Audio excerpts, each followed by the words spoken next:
See this piece up here? That's what I'm going to change out to crystal link, like the one down here. And I've been wanting to do this. I didn't have the fittings, and that's why I wasn't able to do it. I'm probably gonna make some changes to the reservoir entrance as well, possibly, most likely. And I want to actually add a second drain port, but I'm not sure if I'll do that, or even if it's necessary, honestly. But you know, got my little bucket down here doing this thing, and I got a few more hours of work. But for you guys, I'll be back in just a second. Okay. Something I want to point out to you guys here on the it's something I just noticed right now. It's kind of strange, but it's not a big deal really. I had the Rads out because I went ahead and flushed them properly, because I never actually really flushed them properly. I think it was just something good I need to do. It never really gave me a problem, but I did it anyways. This is the Phobya Rad here, and the odd thing I found today is that the Rad, for some reason, if you look closely, you can clean up that shot a bit there. You can't see it because the light is not catching it at all. Let's see if I can get it to catch. Okay, something like that. Alright, see, if you look here, you see that the fans don't, the way that they have the fans, they don't come all the way over. They don't cover the rad completely. So in actuality, there's air escaping here on the sides. And it's kind of strange. It's not a big deal, but I really would prefer if the fans actually cover the entire grill, the entire fin array that is here in the radiator. That, and also another thing about the Phobya Rad that I don't particularly like is this thing here. This is the bleed screw. This makes no sense, actually. I know it's fine. It's not a big deal for some people, but I would prefer this just be another G1 quarter port instead of an actual bleed screw that pokes out. So in tight spaces, this becomes a problem. And it actually is a problem in this particular case. If you're trying to use this rad in this case, I know I said it before, but I'm gonna say it again. If you're trying to use this Phobya rad in the roof of the case, this bleed screw is going to stop you. And what happens is up there in that little in that power supply section here, you have to actually take that panel out and either put it on the other side like I did, or just remove it completely, because the bleed screw down here will stop that, will actually hit that panel, and you won't be able to install the rad and line up the screw holes completely because of that damn bleed screw. Why the hell could they not just use a regular port like Alphacool did?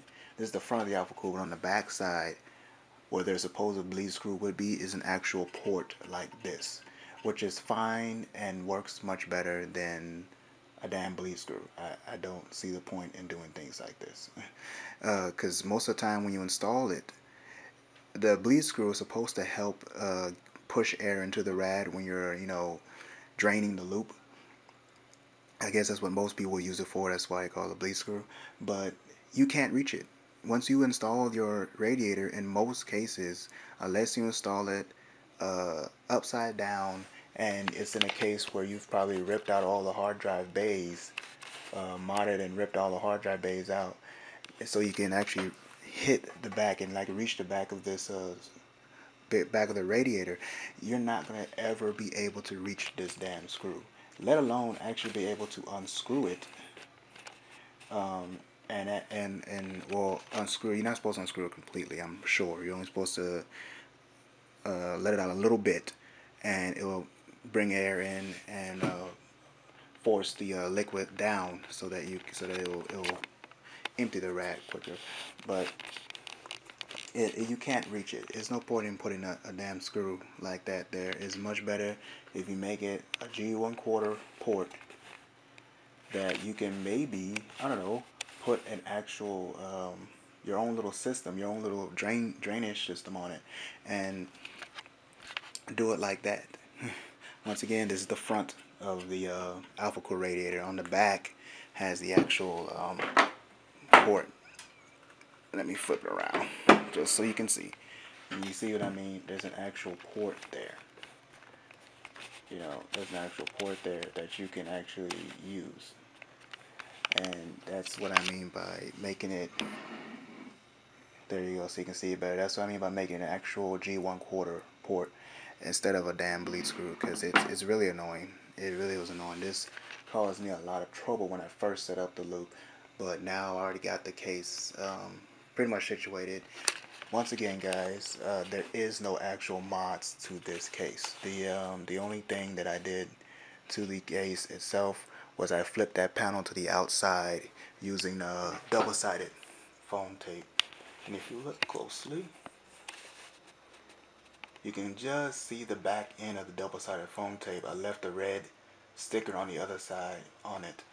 And that's it. I didn't cut anything. I didn't rip out any hard drive base or all there. Obviously, I'm using it to set my power supply in. And for those of you who know how that power supply was earlier, you can see I've obviously cleaned it up. It made it a lot more presentable. And there's no mods to the case. The case has plenty of room and can fit most radiators on its own without any kind of modification whatsoever. I've had bay razors in, they fit fine.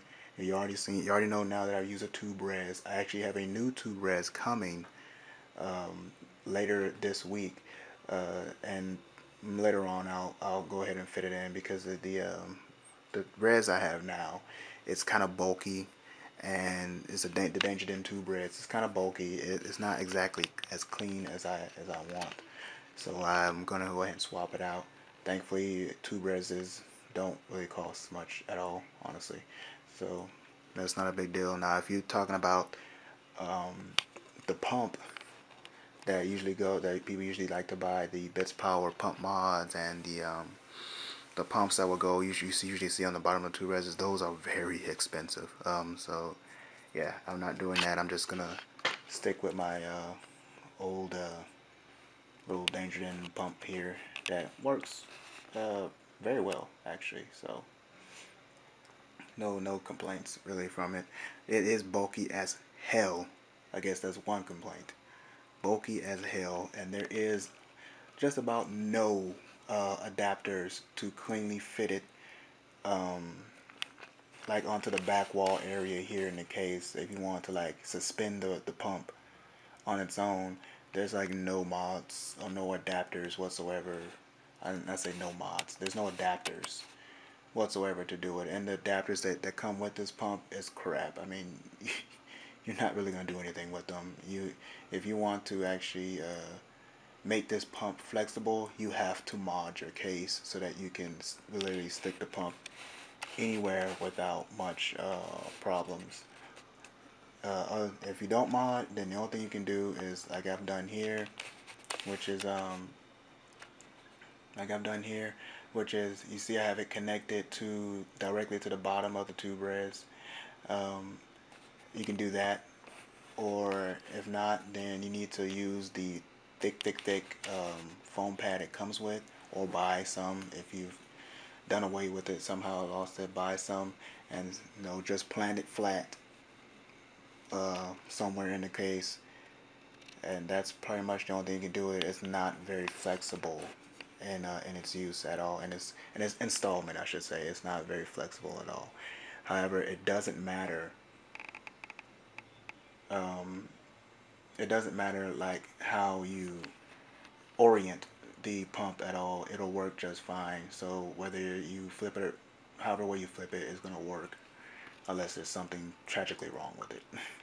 So enough babbling. Let me get back to work. Okay, door off. Ryu and Laura standing at attention. We're gonna ignore them for now. Let's zoom on in and take a look around. I have finally made the changes I really wanted to with this build. We have the zoom right on in, clear it up a little bit. We have the crystal link running completely across the CPU, and matter of fact, we have Coolant's fittings running completely across the whole darn motherboard area. Every single fitting you're seeing there is either the crystal link multi-link fitting or it's a Coolant's fitting. And I like it. I really do like it a lot. It's much better. I think the loop is a lot better. Is a lot better done. If you notice, you see that there is one light that is out now. Oh shit! Oops, sorry, I kicked the tripod. There's one light that is out, and yeah, that's annoying. I'll change both LEDs. They're both cheap ass LEDs. I figured I may have a problem with them, but I thought I might get lucky. Well, luck ran out. One of them went out, and the other one isn't that bright anyways. So changing them both out. Coolant color. Coolant is orange, and it's like really orange now. It was much lighter when I first put it in. Someone earlier on had told me that the coolant color was actually cream straight out the bottle, and I said no, it's orange, and that was my beginner water cooling mind saying that pretty much, because when it comes down to it, the color is not actually orange. Gigabyte orange is not actually orange. They're two different things. You really actually need to use dye to get your orange to be actual orange. So that person was on Facebook, and he was right, because it's just not. When you actually look at it, it's not orange. So I had to add red dye, Mayhem's red dye to it, about 6 or 7 drops, to actually get the Gigabyte orange to turn a good shade of orange, to kind of come close to these cables here, as close as possible. I can get closer, but I think this is good enough. I don't want to add that much dye to it, because it actually takes a good amount of dye just to get this. The new batch of Mayhem's Gigabyte orange is actual true orange, and that would have been awesome to have, but he didn't actually get it out until after I got my batch of orange. And to be fair, I didn't even order from Mayhem. I ordered from Frozen CPU, so even after he did release it, I didn't order straight from him anyways, so I probably wouldn't have got it. But you can, even if you're in the US, you can order straight from Mayhem's warehouse. It takes a little longer, but I would recommend it, honestly. I have done it before. I didn't do it this time, but I have done it before. So I would order straight from Mayhem's when you're getting your coolants, just to make sure you have the latest coolant out. If you look towards the bottom, get around here without kicking the tripod, lower it down, you will see 2 things actually. Well, 3 if you count Laura. So let's focus in a little bit here on this guy. And come on, work with me. Okay. Alright, on this guy. And what we have here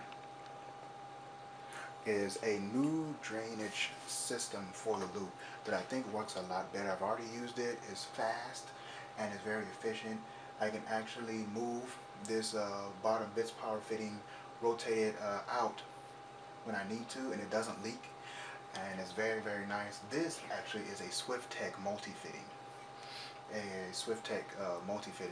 and it works really well. I'm happy. It took me a long time to figure out that I could actually pull this off. It took me a lot of twisting, turning, trying out different things, and this is what it comes down to. When you're building a loop, you don't know how things are going to turn out. Always buy a ton of extra fittings, more than what you need. If you have the money to do so, I recommend it. You will need it. I don't care what loop you're trying to build, unless it's a basic CPU loop where you can just use 4 barbs, 4 or 6 barbs, if you count the ones on the red 6 barbs, and just go straight from the CPU back to the reservoir.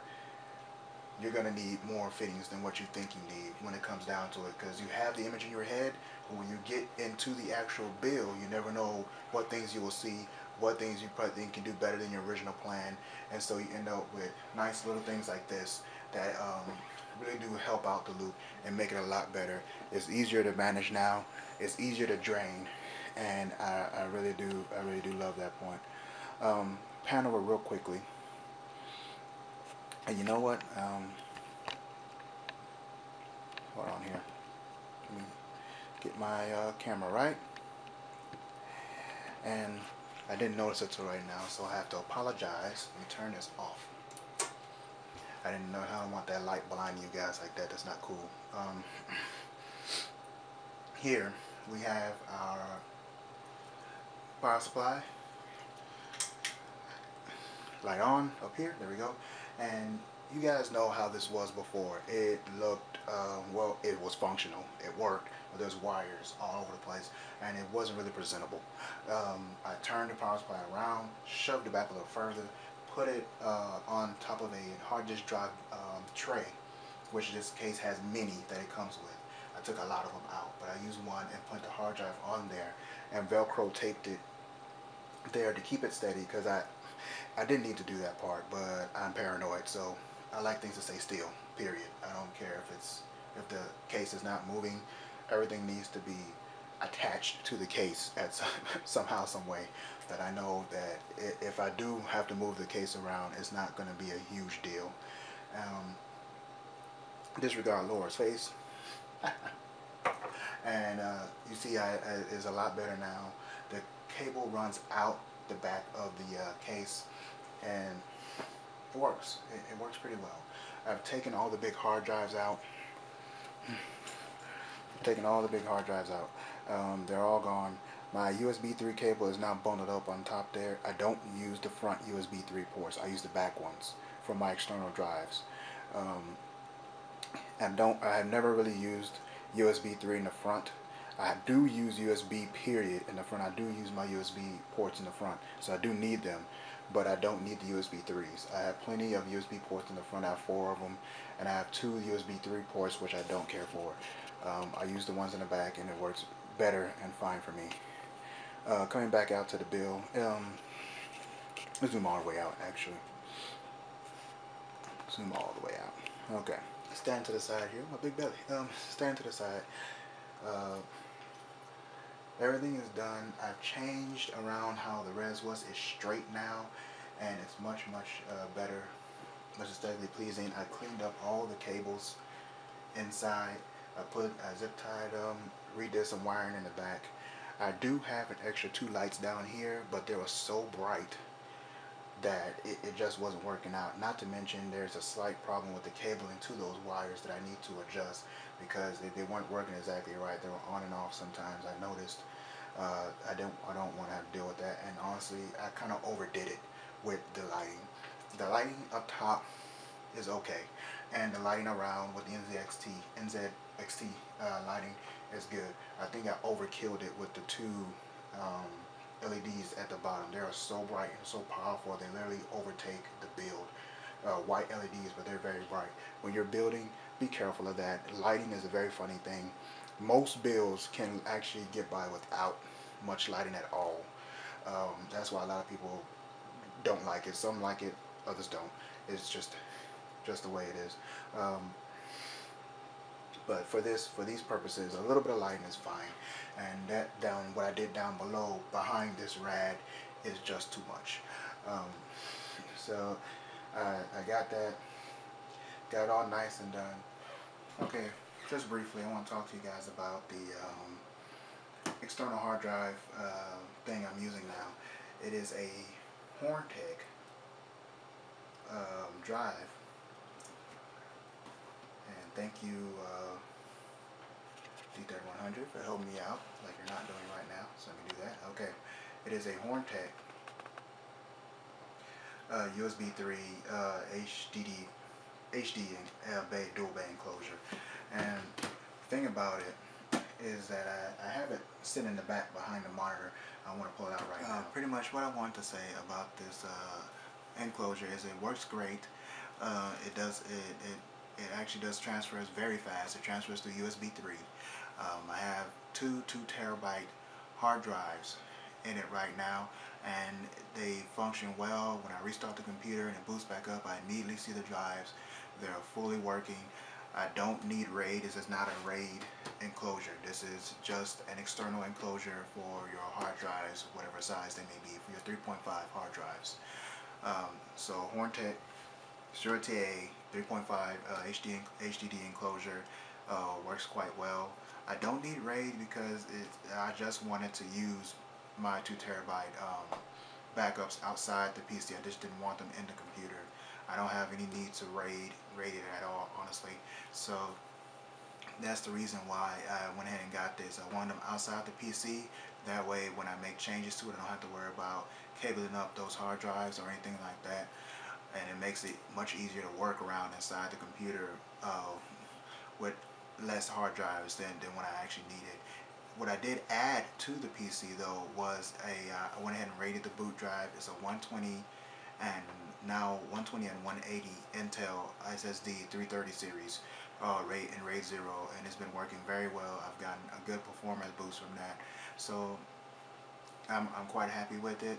I never used Horntech before, so I'm just saying that if you have a micro center around you, because that's where I found this one, and you see it and you're wondering whether this will work out for you, it works quite well. If you're using Windows Image Backup, whatever reason I could not get Windows Backup to work when I put my drives into the Horntech enclosure. I don't know if it's the controller that Horntech uses or if it's just external hard drives in general. I've even tried formatting the drive, one of the 2 terabytes I was going to use for the backup. I tried formatting it and all that. It just does not want to work at all. I don't know if it's a specific kind of format you need to do in order to get it to work, but it just wouldn't work. So that sucks, but honestly it's not that big a deal.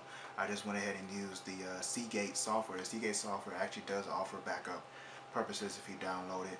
I forgot what company they actually use it through, because it's not an actual Seagate software, but if you download the Seagate software, it does have a backup in there that you can control yourself. It doesn't do an automatic scheduling. I think you have to actually buy the backup software in order to get that, but I don't really need it. I just back up whenever I feel the need to back up, and it's pretty fast and it works without any problems. I'm pretty sure any backup software other than the Windows would most likely work without much problem at all. You won't have to go through all the hassle. But if you want to use the Windows Image Backup, it pretty much works better and prefers that you use a hard drive that is connected directly to the motherboard and not external. Don't know why.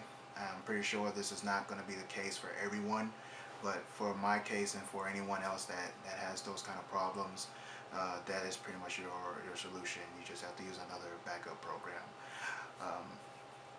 There are a lot of free ones out there, but the paid ones, of course, work better and allow a bit better flexibility. For my purposes, the free programs are good enough. But that's all I want to say about that. So let's move on to the benchmark scores and close this out here. Okay, guys, to round this off here, here we have our 30 mark scores, and right now we have a 30 mark score, 10,901 for the extreme, 31,674 for the Cloud Gate, which is for the lower end PCs, and Ice Storm, which is for the lowest of the lower end PCs, the entry level ones, more for mobile devices and entry level PCs. We have 169,293. So it safe to say the PC is running well. Cards are running well,